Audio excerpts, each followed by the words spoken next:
Pues este es un tema muy importante y ya lo comentábamos previamente que si en algo nos preocupa, en alguien que cuida a alguna persona que tiene demencia o Alzheimer, pues es el cuidador principal, que es el pilar de todas las cosas. Y me gustó esto, la gente positiva cambia el mundo, mientras que la negativa lo mantiene como está. Y eso pasa en nuestra casa. ¿Cómo somos? Si nosotros somos los responsables, se nos va cambiando la energía y nos vamos convirtiendo en una situación negativa, pasiva, y vamos perdiendo pues esperanzas. Entonces tenemos que trabajar en esta situación. Vamos a conocer un poquito los conceptos de lo que es el colapso del cuidador, aprender a identificarlo y obviamente cómo ayudar a esta situación. Bueno, los padecimientos más frecuentes en el adulto mayor, la presión, la diabetes, problemas del corazón, la desnutrición, accidentes, las caídas, y son parte de las cosas que tenemos que tener una seguridad en casa para esta situación. Ya habíamos comentado algo de la depresión y la depresión se puede presentar con el Alzheimer, no haber empezado con la depresión, pero luego teniendo la enfermedad podemos desarrollar depresión. Pero esto, pues sobre todo lo que nos preocupa es que se contagie el cuidador de esta situación. ¿Cómo se define? Pérdida progresiva del idealismo, de la energía y propósitos experimentando por la gente que trabaja en servicios humanos. O sea, no es nada más para los cuidadores, sino en las mismas empresas tenemos esta situación. Se asocia con cansancio emocional, estar desatentos, y hay una despersonalización en la vida diaria. Y se vuelve una rutina y le perdimos el sentido precisamente a nuestro vivir. ¿Okay? España, por ejemplo, habla de 600,000 enfermos con Alzheimer, 80% son cuidados en casa. ¿Sí? En nuestro país hablamos de 800,000 aproximadamente y las cifras están arriba del 90% están en casa.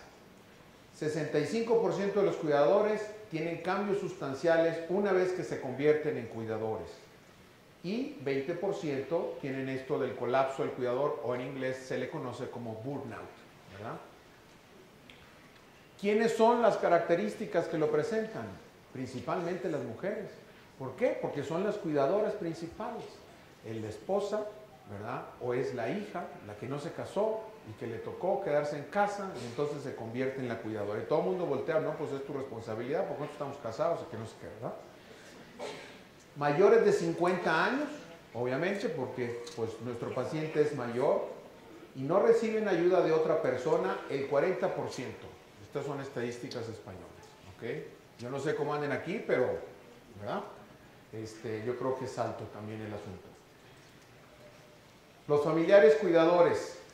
El problema sociosanitario es muy importante en el sentido de que el gobierno nos ayuda, cada quien se rasca con sus uñas, ¿sí? Y la familia se desborda, de ahí la educación y el que trabajemos en equipo con la familia nos ayuda a sobrellevar esto. La mayoría desea cuidar al paciente en su domicilio y esta es una de las situaciones que luego se tendrán que valorar cada quien y nos sentimos culpables si nuestro ser querido va a un asilo, ¿sí? Y estas son de las cosas que uno tiene que evaluar y de repente nos toca en las familias a alguien que pues no hay quien lo cuide y todos tienen que trabajar y lo dejan encerrado en casa. Y de repente está grite y grite, ¿verdad? Sáquenme de aquí, me están atrapando, tal, ¿sí? Y entonces va la policía y los vecinos tienen que estar enterados de esta situación. Entonces uno tiene que plantearse, ¿es el mejor lugar para tener a mi papá? ¿No estaría mejor tal vez en otra área? O ir a un centro de día mientras yo voy y trabajo. Son cosas que tenemos que plantearnos, ¿verdad? Esto pues lleva a un elevado costo, sobre todo si requerimos apoyo. Tenemos que identificar al cuidador principal, ver qué tanto estrés, estos relacionados, quienes estamos en el sector salud, qué fármacos utiliza, si tiene ánimo depresivo y obviamente si está desarrollando un menor nivel de actividad. Y eso nos lleva a somatizar, o de repente me duele el estómago, me duele la cabeza, ¿verdad? Y luego finalmente la base de todo esto es un estado de ánimo bajo, ¿verdad? Y se nos traduce en problemas físicos. ¿Cuáles son los signos de alarma que ustedes tendrían que identificar como cuidadores? Hay irritabilidad, me hablan y brinco, ya, la primera que me dicen, ¿sí? Hay fatiga, siempre está cansado, mi mamá, ¿verdad? Hay abstencionismo de hacer cosas, no quiere participar, no quiere aumentar el trabajo de lo que ya realiza. Obviamente hay una baja satisfacción de lo que ella le está haciendo, porque bueno, todo el mundo va preocupado por el paciente y nadie va y le da una palmadita en la espalda. ¿Y cómo te sientes? ¿Cómo te ha ido? ¿Cómo estás tú? No, todo es para él. Oye, papá, tal, ¿cómo estás? No sé qué. ¿Sí? Y la que lo cuida, ¿cuándo le dan un apapacho? ¿Okay? Ya tiene quien le ayude a tomar fotos. Otros factores que influyen en tener un mayor colapso. Un cuidador con mala salud ya previamente. Y entonces vemos pues a la esposa de 85 años que ya se fracturó la cadera, que tenía artritis y ella es la única que está cuidando al esposo. Entonces pues se hace muy complicado. Que hay historia de depresión en el cuidador, más fácilmente nos da depresión a nosotros. Y luego si no tiene cónyuge o pareja y sigue siendo el cuidador, que en este caso, pues, por ejemplo, la hija soltera, pues no hay quien le dé el apapacho, ¿verdad? Si la persona es mayor de edad, sin otra actividad aparte del cuidador, no hay cosas que me motiven a seguir haciendo más que estar metido en la casa y cuidándolo, ¿no? Y el bajo nivel económico y poco conocimiento de la enfermedad son tremendos, definitivamente, ¿verdad? Entonces, pues qué bueno que están aquí. ¿Qué complicaciones vemos? Pues quemaduras a la hora de quererlo mover nosotros solo al paciente, si ya está incapacitado, jalamos las sábanas y eso le puede quemar y producir pues pequeñas ampollas, ¿verdad? Porque no tenemos el apoyo para hacerlo adecuadamente. Empezamos a tener una cierta negligencia de que nos llama y no lo atendemos como quisiéramos porque estamos cansados, ¿sí? En algunas gentes empieza a haber abuso porque hay como un coraje después de esta situación del cuidador sobre el paciente. Y obviamente, pues una dependencia, a veces que no lo puedes, codependencia se llama, que sales y nomás te estás pensando en el paciente porque es tu centro de acción y entonces pues dependes de los cuidados de él, muchas veces el cuidador. Entonces, ¿qué necesitamos? Una educación sobre esta situación de la enfermedad, los grupos de apoyo, alguien que nos apoye a cuidarlo o sea, no solo el saber cómo hacer las cosas, sino que alguien nos dé para tener respiro. Y en eso están los centros de día precisamente, ¿no? Y tenemos las mañanas libres o las tardes para nosotros dedicar a alguna situación que nos pueda ser útil o simplemente para resolver otras cosas. El apoyo familiar fundamental, apoyo psicológico, y aquí a lo que voy es de que hay gente que el grupo de apoyo no le puede servir, ¿sí? Y de repente va uno a los grupos de apoyo y hay grupos que son a veces muy negativos, donde, o sea, me refiero, hay un día donde pues le fue mal a uno y le fue mal a la otra familia y son situaciones difíciles y yo ya ven con toda una carga, sale a veces uno medio frustrado. Y estas son situaciones que, bueno, requerimos muy probablemente un apoyo psicológico individual, ¿sí? Entonces, esto, pues tenemos que buscarnos las cosas y comentarlo tal vez con la gente que dirige el grupo de apoyo para esta orientación. Y obviamente apoyo médico de ser necesario en esto, ¿no? Pero tenemos que cuidarnos. Si no nos cuidamos nosotros, ¿verdad? Nadie nos va a cuidar, esa es la realidad. Una manzana al día mantiene al doctor a la distancia, ¿no? Y entonces es el Alzheimer away, ¿verdad? Lo que tenemos que buscar. Proteger la cabeza, los golpes en la cabeza de cualquier intensidad pueden incrementar la prevalencia de demencia. Lo estamos viendo, los estudios nos lo dicen, ¿verdad? Desde hace unos par de años ya hay evidencia. Los jugadores de fútbol americano, ¿verdad?, están teniendo problemas serios de esta situación. Hay una demencia pugilística precisamente de los boxeadores por esta situación de traumatismo crónico, ¿verdad? La meditación, fundamental. Un estudio realizado por Andrew Newberg, investigador de la Universidad de Pensilvania, tras realizar 12 minutos de meditación al día por 2 meses, mejoró la perfusión y función cognitiva en pacientes con problemas de memoria. Necesitamos la fe, ¿sí? La humana y el que pues no crea en un Dios, a ver en qué empieza a creer, ¿verdad? Porque obviamente esto es una situación que es tremenda y la sobrecarga del cuidador, necesitamos tener fe en algo, ¿ok? Mejorar la capacidad cognitiva, esta se llama reserva cognitiva y esto es a través de la educación, socialización, del trabajo, habilidades lingüísticas como es aprender idiomas, tener propósito en la vida y la actividad física, ¿no? Entonces, esto nos ayuda a que esta reserva de desarrollar nuevas vías alternas en nuestro cerebro que puedan compensar esa deficiencia, ¿sí? El evitar infecciones, ya habíamos hablado de las dentales, pero cuestiones como los resfriados, las úlceras gástricas, esta es una enfermedad por un bicho que se produce por un piquete, ¿verdad?, de pulga, neumonías, nos favorecen el que podamos tener deterioro cognitivo si son frecuentes. Al adulto mayor tenemos que vacunarlo contra la influenza y contra la neumonía, ¿verdad? Son de las cosas para prevenir esta situación. Este concepto habla que las infecciones pueden convertirse en el gatillo que aumente la producción excesiva del beta-amiloide, ¿ok? Entonces, en los niños y jóvenes, que es donde tenemos que trabajar, prevenir traumatismos, que usen cascos, si usan la patineta, si usan la bicicleta, la reserva cognitiva a través de la educación, ¿sí? Promover este alto nivel educativo, mantener la actividad mental, ¿verdad? Porque ahora ya nacen con el chip y nomás se la pasan haciendo jueguitos que son mecánicos. Hay que estimular otras cosas y, por ejemplo, una de las cosas que han dejado es el ejercicio. Evitar la comida chatarra, ¿sí? Que los antioxidantes y no sé qué, entonces por lo rápido les mandamos una pizza, que se lleven un hot dog y todo el asunto. Tenemos que darle pues frutas, verduras, etcétera, que vuelvan a aprender a comerlos. Esta es la prueba que tienen que pasar ahorita. Ahí van a estar en la puerta, ¿verdad? Cristina va a estar en la puerta evaluando la situación. Quien no lo pueda hacer no se puede ir, ¿verdad?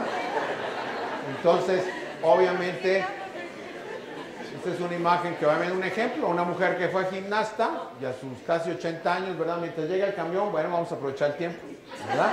Entonces, importante esto. La mejor medicina. El amor, el único camino para vencer todos los obstáculos, ¿sí? La vida, como las leyendas, no importa cuán larga sea, sino qué tan bien narrada esté. Y de esto depende de nosotros. Cada quien escribimos nuestra propia historia.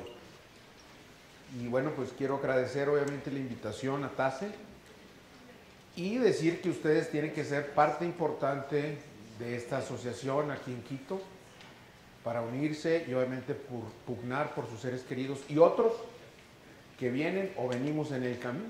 Esa es la realidad. Entonces, tienen que unirse fuerzas para esta situación, ¿ok? Para trascender con amor, servicio y excelencia, ¿no? Ustedes que son los cuidadores y esta, pues, estafeta tenemos que irla pasando de generación en generación, ¿verdad? Ahí están mis datos en determinado momento, ¿verdad? Ahí está mi correo. Nosotros tenemos allá, no te olvides de aquellos que ya no pueden recordar. Como la doctora nos dijo que teníamos que estar contentos, ¿sí? Y ustedes conocen muy bien canciones mexicanas, ya me di cuenta, ¿verdad? Entonces, para que se acuerden de México, yo sé bien que estoy afuera, pero el día en que yo me muera, sé que tendrás que llorar. Dirás que no me quisiste, pero vas a estar muy triste y así te vas a quedar. Con dinero y sin dinero, hago siempre lo que quiero y mi palabra es la ley. No tengo trono ni reina, ni nadie en que me comprenda, pero sigo siendo el rey. Gracias.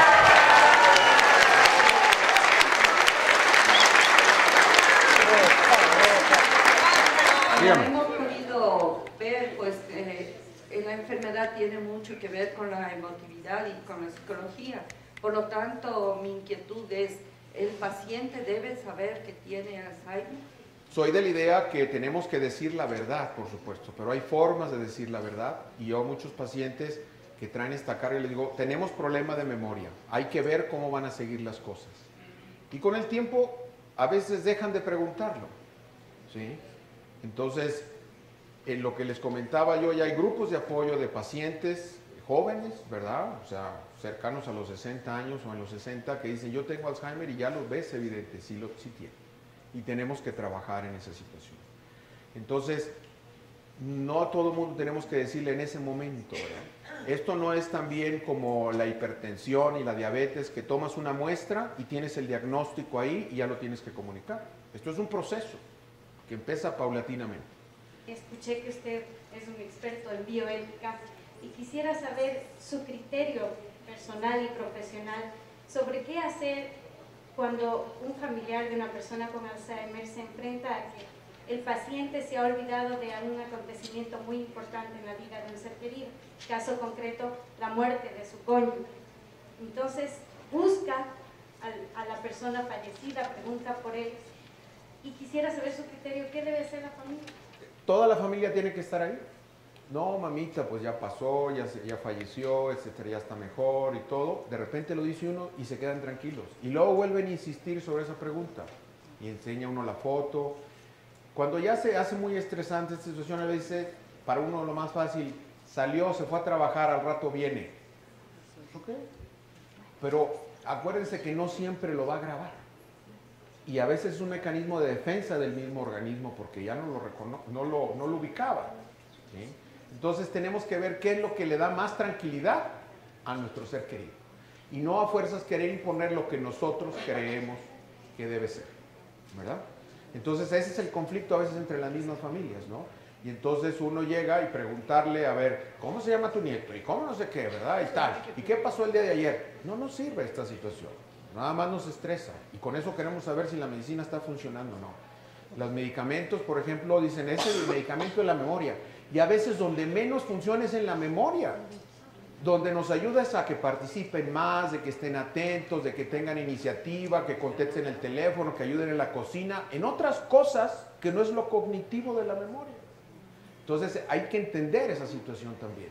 Y entonces uno como médico es, no, pues la memoria está igual, pero no nos ponemos a revisar que hay otros detalles que han mejorado. ¿Sí? Y entonces esto es parte importante que tienen que abrir ustedes también este marco de evaluación.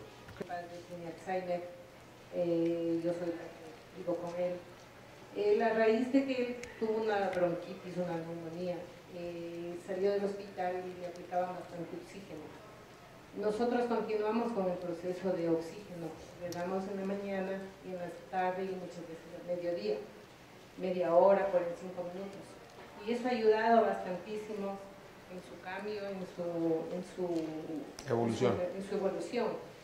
¿Y por qué los médicos no aconsejan o no recetan mucho para aplicar ese tipo de terapia? El oxígeno. El oxígeno. Ajá. Hay gente que tiene otros problemas, como en este caso la neumonía o problemas de individuos que tienen fibrosis del pulmón, que se va endureciendo y que van batallando con la oxigenación. Otros que tienen pues, problemas de circulación que disminuye la oxigenación del cerebro, pues ya son situaciones más específicas. El oxígeno por sí mismo no ha demostrado hasta el momento ser un medicamento que tengamos que utilizar para esta situación, a menos de que tengamos una complicación para la oxigenación. ¿Okay?